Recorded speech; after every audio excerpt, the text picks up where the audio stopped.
cambrón me tiré. Aquello estaba repleto de lo que ya te imaginas. De pronto así mis sentidos captaron la más divina.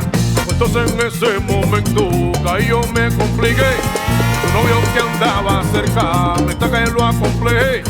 El tipo vino para encima y ahí fue que yo me asusté. Simulé media vuelta y fue cuando me planteé. Yo mejor la voy a chillar, y eso que acabo de llegar por chequear a una mujer. Oye, si yo no arranco me guajo. Salí corriendo pa'l parque al Muñoz Rivera pensé. Subí la puertita, hasta hamburger llegué. Quise jampearme un cheeseburger, ya iba a darle un mordiscazo. Por el rabo del ojo vi que me llegaba un pimpazo. Yo mejor la voy a chillar, y eso que acabo de llegar. Bueno, y ahora los dejo con el chilango más boricua que puedan conocer, Rey David Alejandre. Pues, ¿qué onda?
Chavacano Republic.